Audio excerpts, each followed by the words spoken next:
खरंच सांगतो, देवळात जाण्याची गरज नाही. सारखं जाऊन त्याला आठाणे टाकून मला 1,00,000 रुपये द्या. तुम्हाला मी तुमचं वाटणं, मग ते पैसे देऊन नाही होत. मी नेहमी म्हणतो की माझ्या सातबाऱ्यावर माणसं खूप आहेत, जमिनी नाही. त्याची गरज नसते, कारण जमिनीवरची नावच फक्त बदलत राहतात. जमीन तिथेच असते. आपल्याला ज्यातून आनंद मिळतो ती गोष्ट करावी. सातत्यानं तू किती वर्ष करतोस. दुर्दैवानं काय असतं, राजकारण्यांनी केलं तर त्याला किंमत नसते. आम्ही केलं की ते अधोरेखित केलं जातं. तुझी आणि माझी मैत्री इतकी जुनी आहे, तर त्यामुळे नानासाहेब वगैरे ते बोलत असताना माझ्या कानाला इतकं त्रास देऊ शकतो. तुझी मैत्री असणं हा आनंद आहे. खरंच कुठल्याही वाईट गोष्टीशी तुझं नाव आजपर्यंत जोडलं गेलेलं नाही. एक तर तुम्हाला ते तयार करणं असतं ना, म्हणजे तुमच्याच पिढीतला पुढे मग तो राजकारणी होती असं तसा मुद्दा नाहीये. एक चांगला मुलगा कोणीतरी असेल, तो चांगलं काहीतरी राजकारणाने करणार असेल तर त्याला ग्रूम करणं हे फार गरजेचं आहे. तो अतिशय छान पद्धतीने हे करतोयस. एक तर हा इतका पसारा मांडणं हे फार कठीण आहे. 7 लोकांपासून सुरुवात करून आज इतकी मंडळी तू जमवलेली आहे. इतका तुमचा टर्नओव्हर झालेला आहे. निश्चितपणे उद्या इतकं मोठं यश तुम्हाला मिळणार आहे. फक्त तिथे सातत्य आहे. ते 7 वर्ष तुम्ही ते टिकून ठेवलेलं आहे, त्यासाठी हे सगळं जमलंय. त्याबद्दल तुझे अतिशय अतिशय शुभेच्छा आणि अभिनंदन. फार छान. अर्थातच त्याला बाकीची मंडळी सुद्धा आपण कशी माणसं जोडतो हे फार महत्वाचं आहे. आणि तू जोडलेली आहेस, अशी जोडत राहायची. कायम आपल्या हयातीमध्ये एक नवीन पिढी तयार करायची असते. नाम फाउंडेशन म्हणजे नाना पाटेकरांना. नाम फाउंडेशन साठी कित्येक मंडळी त्याच्यामध्ये इतकं काम करतायत. आपल्यामुळे कोणाच्या तरी चेहऱ्यावर काहीतरी आनंद येतो. आनंद आहे की किती बरं वाटतं. कोणतरी हसतोय आपल्यामुळे, कोणीतरी आनंदी आहे. अजून काय लागतं आयुष्यामध्ये जगायला. नेमकं कधी आपल्याला बोलावणं येईल सांगता येत नाही ना. त्यामुळे जे काही छान करायचं ते आज करूया. आणि छान म्हणजे सरते शेवटी काय की कोणाला त्रास न देणं आणि आपला आनंद मिळवणं. किती सातत्यानं जयंता करतोयस. मी गेल्या वेळी ज्यावेळी आलो त्यावेळी आपले 2 कारखाने होते, आता 4 आहे. आणि ते 4 म्हणजे ती वैयक्तिक मालमत्ता नाही, ती सगळी मंडळी आपली बरोबर घेऊन तुम्ही करताय. नेमकं आपण संचय करायचा तो किती करायचा. संचय जर करायचा असेल तो माणसांचं करूया ना. मी नेहमी म्हणतो की माझ्या सातबाऱ्यावर माणसं खूप आहेत, जमिनी नाही. त्याची गरज नसते, कारण जमिनीवरची नावच फक्त बदलत राहतात. जमीन तिथेच असते. आमच्याकडे इतकी माणसं इतकी आहेत. आपला आता महाराष्ट्र गव्हर्नमेंट बरोबर MOU झाला. आपण यावेळी 1,000 वॉटर बॉडीज 1,000 गावं करतोय. गेल्या वर्षी 364 गावं केली. पण त्याच्यामध्ये मी नाना हा नाही, खूप आमची सगळी मंडळी आहे. प्रामुख्याने आमचा गणेश थोरात जो आहे खूप काम करतो. राजा भाऊ आहे, इतापे आहे, ही सगळी मंडळी इतकी सातत्यानं काम करतात. 10 वर्ष माणसं कुठलाही मेहताना न घेता काम करतात. त्याच्यासाठी काहीतरी कारण असेल ना. जो दुष्काळी भाग म्हणून जयंता डिक्लेअर झाला होता तो आता बागायती म्हणून डिक्लेअर झाला. त्याला 80,000 रुपये सुद्धा एकराला मिळत नव्हते, आता ते 35 लाख रुपये एकर. तर त्यामुळे आनंद होतो रे. अजून काय. तिथे आल्यानंतर मी आता काही गोष्टी तुझ्याशी बोललो त्याची मला जाहीर वाच्यता करता येत नाही, पण आल्यानंतर मला असं नेहमीच वाटतं की जयंता तुझी निदान गेला बाजार अजून 10 ते 15 वर्ष राजकीय कारकीर्द अजून आहे.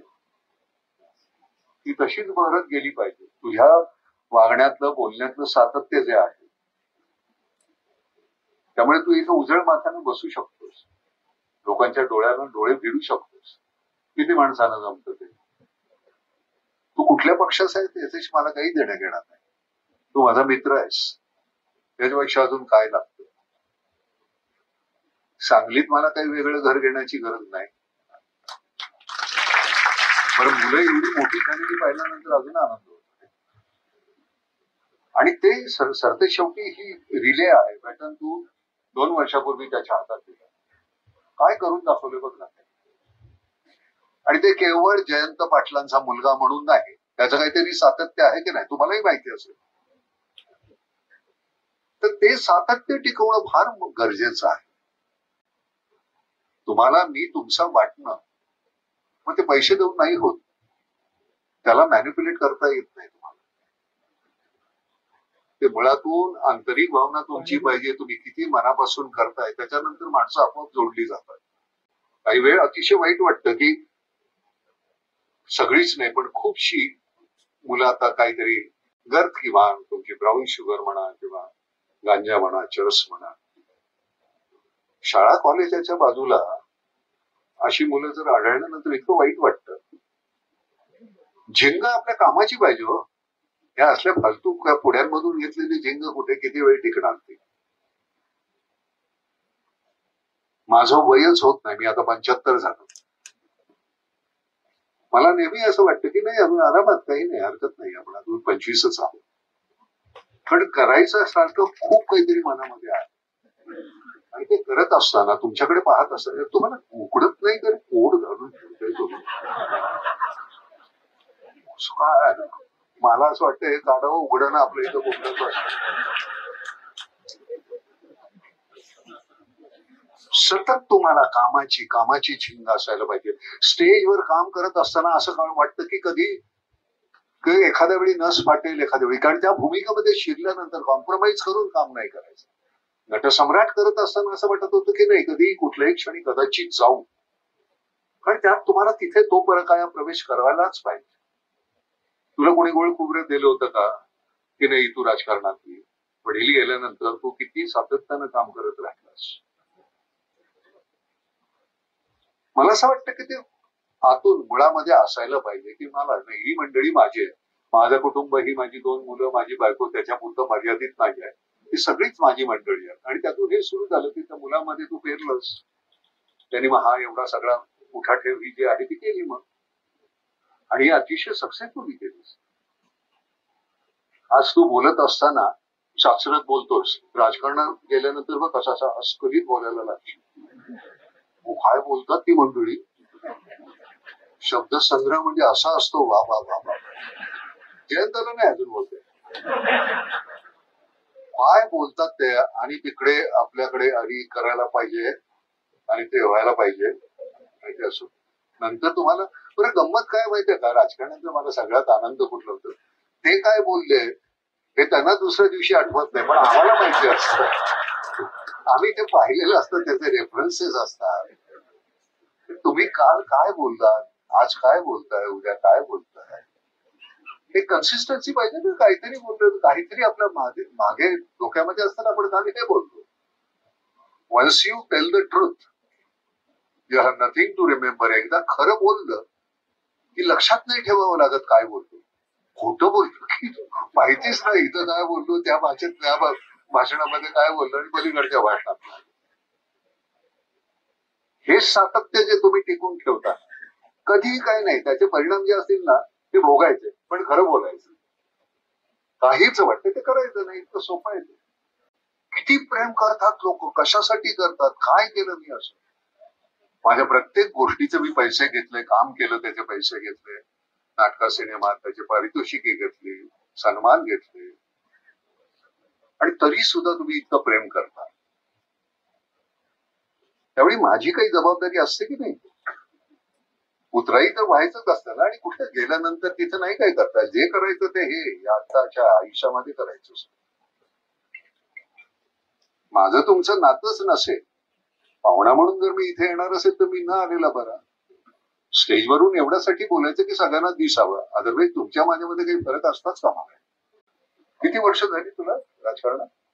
40? 40 कुठे जास्त रे. 84 ला आलास ना, मग ती 16 आणि ही 26, 25, हो 40च.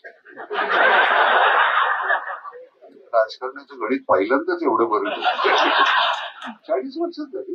काय वय होतं तुझं? 21. वा.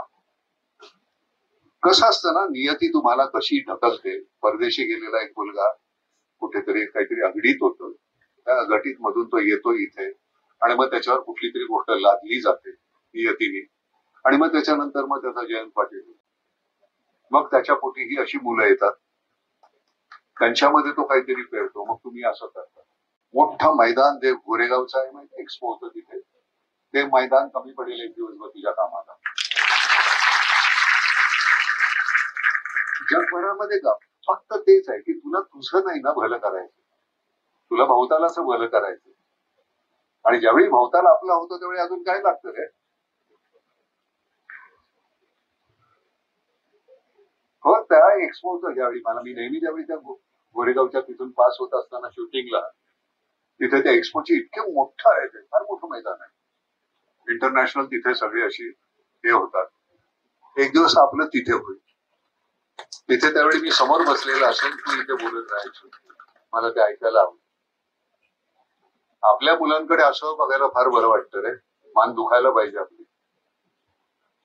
आणि एवढा मान तुम्ही आम्हाला नक्कीच द्या, त्याची खात्री आहे. तिथे मी साधारणपणे आमचा पूर्वीचा कसं होतं, आमच्या पाठीवर विंचवाचं बिराड होतं, नाटका सिनेमामध्ये काम करणारे पूर्वी सुरुवातीला नाटकामध्ये. तो मग पहिले सांगलीला करायचा, मग मिरजेला करायचा, कोल्हापूर, इचलकरंजी, असं सगळं, मग तिथून बेळगाव, बेळगावमधून गोवा, असे ते सगळे आमचे दौरे असायचे. 50 रुपये मिळायचे मला पहिल्या प्रयोगाला. मी ज्यावेळी सुरू केला हमीदाबाईची कोठी, 50 रुपये खूप होते त्यावेळी.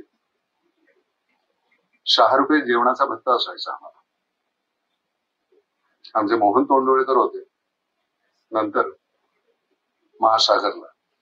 तर 6-6.5 रुपयात मध्ये काय जेवण मिळणार? तो प्रोड्युसर, त्याला मी म्हटलं तू एक काम कर, तू जेवायला बसल्यानंतर तू जे खाशील ते मी खाईन. प्रोड्युसरला म्हटलं तू चणे फुटाणे खाल्ले ते खाईन, खारी बिस्किट खाल्ली ते खाईन, जेवलंस तर जेवेल. तर मग तोच प्रोड्युसर सुद्धा कमी खायला लागला, कारण नाहीतर मला द्यावं लागेल. काही दिवसांनी त्याची तब्येत हटली, मग त्यांनी आमचे 6.25 रुपयाचे 15 रुपये केले. पण त्या 15 रुपयातले सुद्धा मी 5-7 रुपये वाचवायचो. 6-7 रुपयाला आम्हाला कोल्हापुरी चप्पल मिळायची. आपण काहीतरी वडिलांसाठी घेऊन जातोय याचा आनंद इतका मोठा होता. मी कधी देवळात जात नाही बरं का. माझ्या घरी हे रुक्मिणी विठोबा घरीच आहेत, आई वडील आता नाही, पण त्यामुळे आपल्याला कधी खरंच सांगतो देवळात जाण्याची गरज नाही.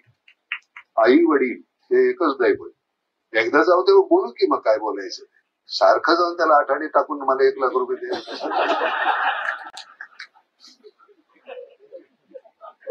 नाही का. सारखं आपलं तसं चाललेलं असतं.